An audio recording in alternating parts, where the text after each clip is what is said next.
एडुकेनॉमिक्स में आपका स्वागत है, वेयर इकोनॉमिक्स मीट्स एजुकेशन। नमस्कार, गुड इवनिंग। झारखंड से बीएड, एमएड या बीपीएड करने के लिए आपको एंट्रेंस एग्जाम लिखना पड़ता है। अगर आपने भी एंट्रेंस एग्जाम का फॉर्म ऑलरेडी फिल कर चुके हैं तो आपके लिए जो प्रीवियस ईयर क्वेश्चंस हैं वो बहुत ही इंपॉर्टेंट हो जाते हैं। इसी प्लेलिस्ट में हमने प्रीवियस ईयर क्वेश्चंस 2025 का भी फुल एनालिसिस विथ एक्सप्लेनेशन बना चुके हैं। अगर आपको वो वीडियोस देखना है तो उसका भी लिंक जो है आपको इस वीडियो के डिस्क्रिप्शन में मिल जाएगा।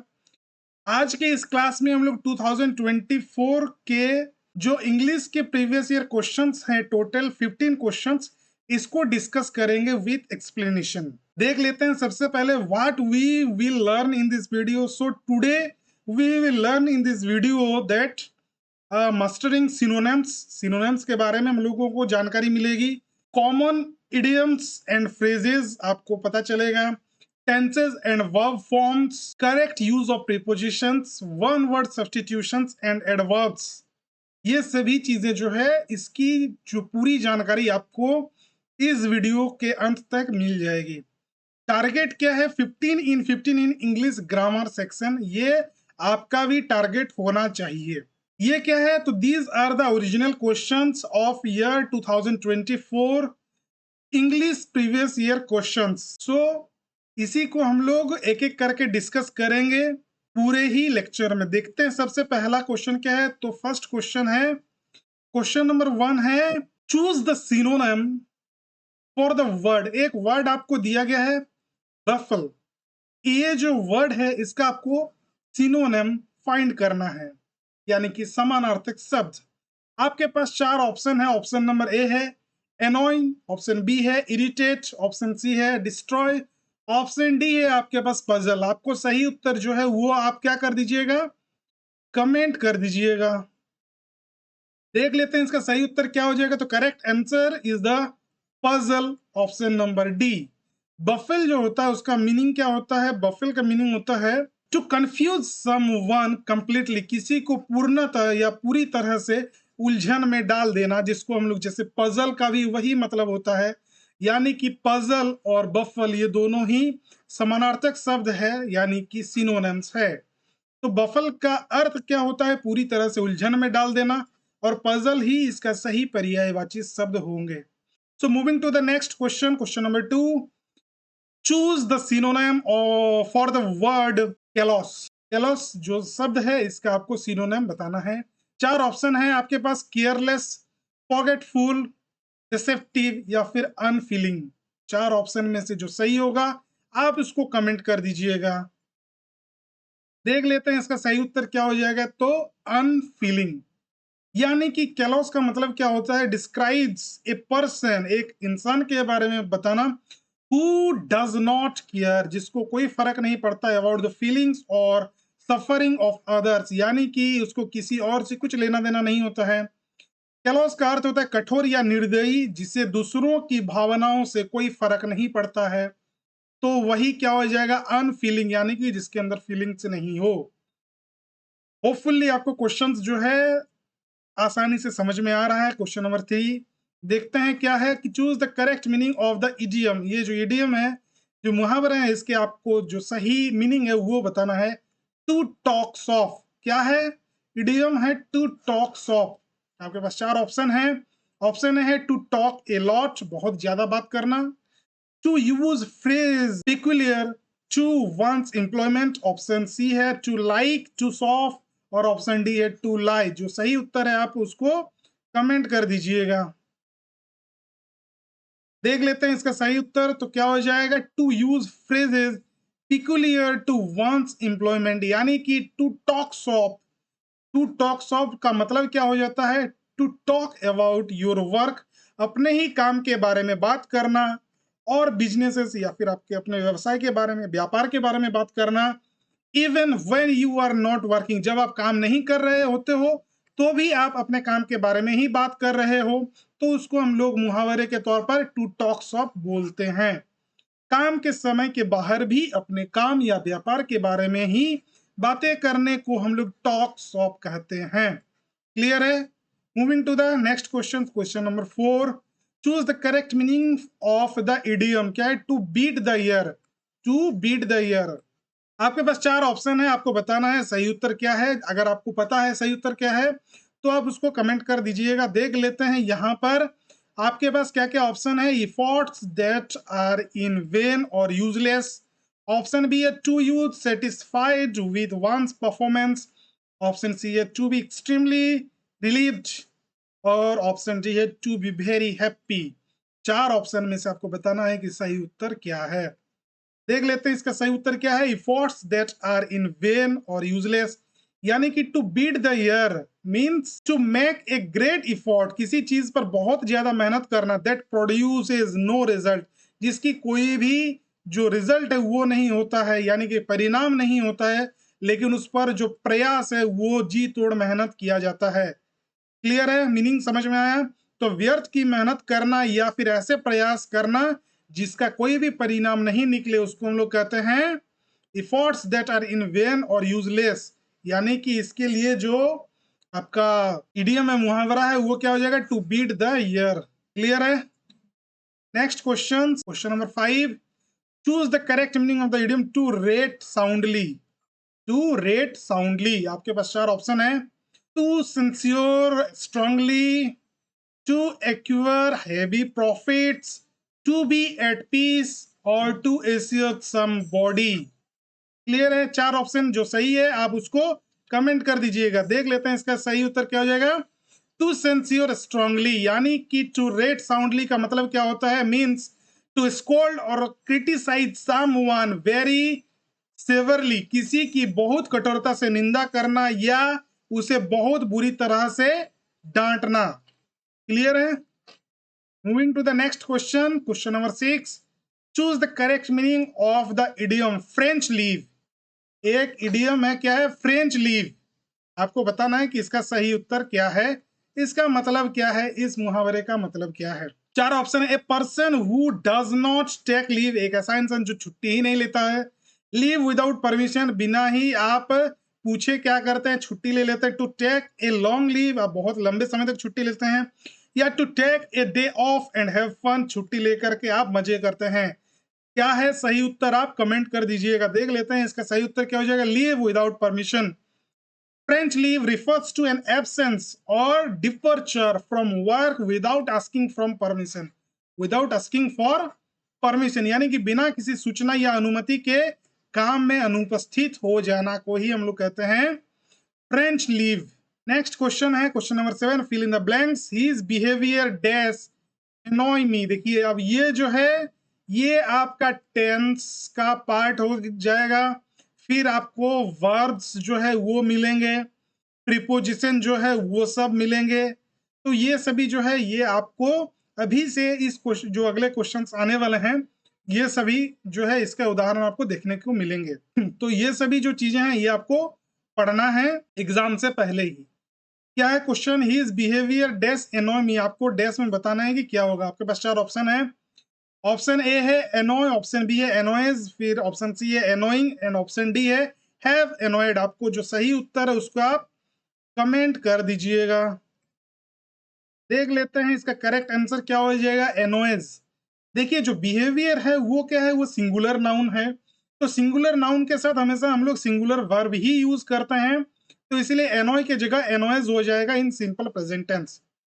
बिहेवियर एक वचन सिंगुलर है, इसलिए सिंपल प्रेजेंट टेंस में क्रिया के साथ हम लोग एस लगाएंगे तो एनॉयज हो जाएगा। क्लियर है? बढ़ते हैं नेक्स्ट क्वेश्चन की ओर, question number 8. Fill in the blanks क्या है। She dash play table tennis since morning.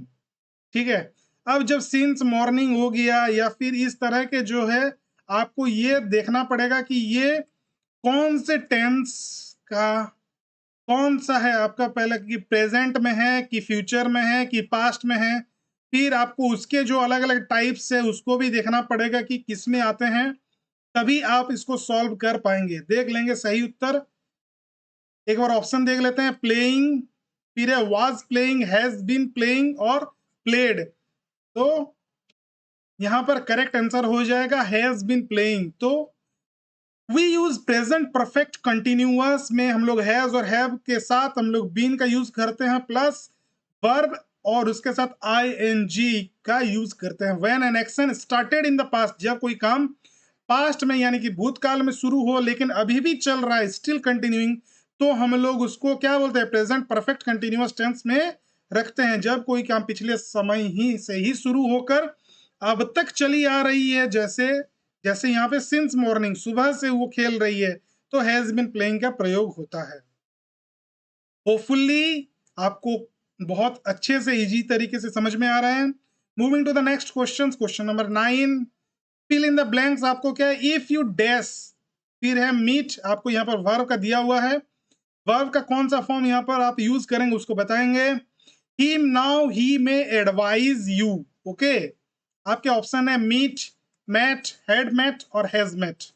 चार ऑप्शन, ऑप्शन ए है मीट, ऑप्शन बी है मैट, ऑप्शन सी है हेड मैट और ऑप्शन सी डी है हैज मैट। आपको बताना है कि ये ब्लैंक्स जो खाली जगह है उस पर आप क्या भरेंगे। सही उत्तर क्या हो जाएगा, मीट, यानी कि in a past conditional sentence we use the simple present tense meet in the if clause. यानी कि देखिए यह एक कंडीशनल वाक्य है जहां पर हमने इफ का, यदि का प्रयोग किया है, ठीक है, और उस वाले हिस्से में सिंपल प्रेजेंट टेंस जो मीट है उसका हम लोग प्रयोग करेंगे। तो इसका सही उत्तर क्या हो जाएगा, if you met him, if you meet him now ही में एडवाइज यू। अगर आप उसे अभी मिलते हैं तो वो आपको एडवाइस कर सकते हैं। क्लियर है। क्वेश्चन नंबर 10 देख लेते हैं। क्वेश्चन नंबर 10 क्या है, give one word substitution, substitute for. आपको एक लाइन दिया गया है, आपको बताना है कि उसमें हम लोग एक ही वन वर्ड में उसको हम क्या बोलेंगे। क्या है, that which can not be believed, जिसके ऊपर भरोसा नहीं किया जा सकता है। दैट विच, जिस चीज के ऊपर भरोसा नहीं किया जा सकता है। ऑप्शंस है आपके पास, इनऑडिबल, इनक्रेडिबल, इनएक्सप्रेसिबल और एलिजिबल। चार ऑप्शन है आपके पास, आपको बताना है जो सही उत्तर है। अगर आप जानते हैं तो आप उसको कमेंट कर दीजिएगा, कमेंट बॉक्स आपके लिए ही खुला हुआ है। सही उत्तर क्या हो जाएगा, incredible. Incredible means something so extraordinary that it is hard to believe. उस पर विश्वास करना, यकीन करना मुश्किल हो जाता है, अविश्वसनीय जिसको हम लोग कहते हैं। बढ़ते हैं नेक्स्ट क्वेश्चन की ओर। Question number 11, fill in the blanks. आपको ये जो खाली जगह है आपको बताना है इसमें क्या होगा। आपके पास चार ऑप्शन है। क्या है क्वेश्चन, देख लेते हैं कि आई have seen that film dash. आपको इस ब्लैंक्स जो खाली जगह वहां पर बताना है क्या होगा। आपके ऑप्शन है ए एगो, बी क्विट, सी सेल्डम और डी है बिफोर। देख लेते हैं इसका सही उत्तर क्या हो जाएगा। तो इसका सही उत्तर हो जाएगा बिफोर, यानी कि before is use to mean at any time in the past, यानी कि भूतकाल में कहीं भी, कभी भी। अभी एग्जैक्टली मुझे मालूम नहीं है, एग्जैक्टली याद नहीं है कि कब, लेकिन मैंने कभी न कभी तो देखा है, या फिर वो काम जो है कभी न कभी भूतकाल में हो चुका है। When we don't mention a specific time, हम किसी पर्टिकुलर कोई स्पेसिफिक टाइम के बारे में नहीं बात करते हैं, बल्कि हम बस बताते हैं कि भूतकाल में ऐसा कभी कुछ रहा होगा। क्लियर है। जब हम किसी बीते हुए समय की बात करते हैं लेकिन निश्चित समय नहीं बताते तो उसे बिफोर, पहले का उपयोग सही है। यानी कि यहां पर क्या हो जाएगा, फिल इन द ब्लैंक्स में I have seen that film before. ठीक है, बिफोर। क्वेश्चन नंबर 12 क्या है, fill in the blanks. My heart was dash full for words.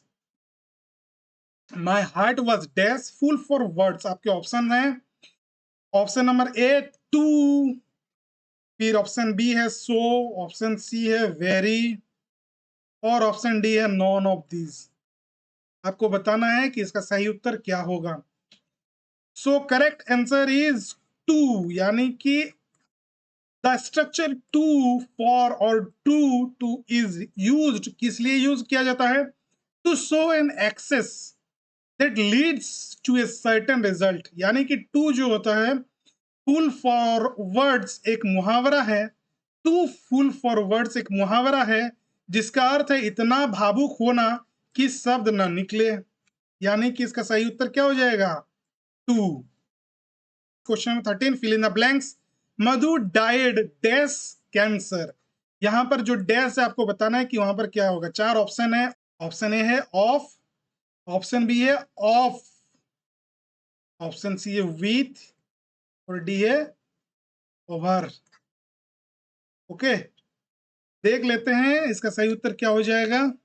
तो option number A of. We use the preposition of after die when mentioning a specific disease. जब किसी special या किसी निश्चित कोई specific disease के बारे में बात करते हैं, यानी कि डाई ऑफ कैंसर, जब किसी की मृत्यु किसी बीमारी जैसे कैंसर से होती है तो डाई के साथ साथ ऑफ का प्रयोग किया जाता है। क्लियर है। Question number 14, fill in the blanks. I saw him walking dash the road. यहाँ पर जो डैश है वो आपको बताना है कि क्या हो जाएगा। आपके पास 4 ऑप्शन है। along, ऑप्शन बी है ओवर, ऑप्शन सी है विथ, ऑप्शन डी है थ्रू। क्वेश्चन क्या है, आई saw him walking dash the road. ये डैश जो है वहां पर आप ये 4 ऑप्शन में क्या होगा आपको बताना है। अगर आपको पता है सही उत्तर क्या होगा तो आप कमेंट कर दीजिएगा। देख लेते हैं सही उत्तर क्या हो जाएगा। along, along is used when someone is moving in a line next to something long। यानी कि जैसे रोड या रिवर, किसी नदी या सड़क की जब बात करते हैं तो हम लोग along का यूज करते हैं। यानी कि वैसे जगह पर चलना जो तुरंत खत्म नहीं होने वाला है। सड़क के किनारे या उसकी सीध में चलने के लिए हम लोग along प्रीपोजिशन का प्रयोग करते हैं। someone is moving in the line next to something long। यानी कि जिस चीज के बगल में हम चल रहे हैं वो बहुत ही लंबा है। जैसे ये नदी है, अगर मान लेते हैं उसके बगल से मैं चल के जा रहा हूं तो वो तो बहुत लंबा है, तो उसको हम लोग along का इस्तेमाल करेंगे उस समय प्रीपोजिशन। ओके, और क्वेश्चन नंबर 15, ये लास्ट क्वेश्चन है, इसका देख लेते हैं।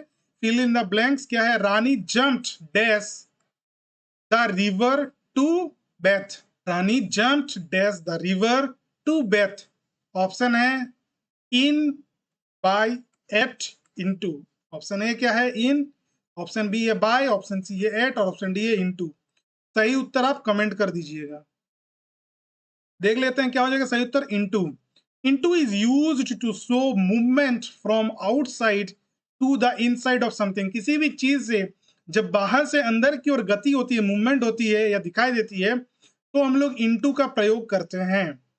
क्लियर है। जब बाहर से अंदर की ओर मूवमेंट हम लोग देखते हैं तो उस पर हम लोग इनटू का प्रयोग करते हैं। क्लियर है। तो ये थे आज के टोटल 15 क्वेश्चंस इंग्लिश के, और उसके साथ साथ उसका एनालिसिस और एक्सप्लेनेशन। होपफुली आपको ये सभी क्वेश्चंस बहुत अच्छे से समझ में आ गया होगा। आपको क्या करना है, इसी टाइप के क्वेश्चंस जो है आपको वो सॉल्व करना पड़ेगा। उसका मॉक लगाइए आप, साथ ही साथ जो आपका ग्रामर बुक है वहां से भी इन सब टॉपिक को पढ़ लीजिएगा एग्जाम से पहले। अगले वीडियो में हम लोग देखेंगे जो रीजनिंग के क्वेश्चन है, प्रीवियस ईयर क्वेश्चंस 2024 के, उसके बारे में हम लोग बात करेंगे। एक इंपॉर्टेंट इंफॉर्मेशन आप लोगों के लिए है कि एक प्लेलिस्ट जो हमारे चैनल में बनाया गया है, क्या है, झारखंड बीएड एमएड बीपीएड जो इंट्रेंस एग्जाम है 2026 का, उसका एक कंप्लीट प्रिपरेशन के लिए ये प्लेलिस्ट है वो बनाया गया है। इस पर ऑलरेडी हम लोगों ने 2025 के सारे क्वेश्चंस जो है सॉल्व्ड विथ एक्सप्लेनेशन करके रखा है, आप जरूर उसको देखें। साथ ही साथ यहाँ पर आपको 2025 का अभी हो चुका है, 24 का अभी चल रहा है और 2023 का भी आगे अपडेट हो जाएंगे। यहाँ पर आपको Hindi, English, reasoning, teaching aptitude के सभी प्रीवियस ईयर क्वेश्चंस आपको मिल जाएंगे। तो इससे क्या होगा, इससे आपका जो एंट्रेंस एग्जाम का जो आप तैयारी कर रहे हैं वो उसके लिए बहुत ही हेल्पफुल हो जाएगा। क्लियर है। तो बहुत बहुत धन्यवाद वीडियो को लास्ट तक देखने के लिए। अगर आपके लिए हेल्पफुल रहा है तो आप इसको जरूर लाइक करेंगे। कुछ आपको डाउट या कुछ सजेशन है तो आप कमेंट में बताइए। साथ ही उन लोगों तक पहुंचाइए जो सही में इसका तैयारी कर रहे हैं, जिसको जरूरत है उन तक जरूर ही पहुंचाइए। अगर आप चैनल में नए हैं तो आप इस चैनल को सब्सक्राइब कर लीजिएगा। साथ ही आप हमारे जो सोशल मीडिया प्लेटफॉर्म है आप वहां पर जुड़ सकते हैं। टेलीग्राम हो गया, इंस्टाग्राम, फेसबुक और व्हाट्सएप, यहाँ पर आपको सभी चीज़ों का अपडेट जो है वो रियल टाइम में आपको मिल जाएगा। साथ ही आप क्या करेंगे, अपना प्रिपरेशन जो है उसको जारी रखिए। ऑल द बेस्ट सभी को, मिलते हैं नेक्स्ट वीडियो में।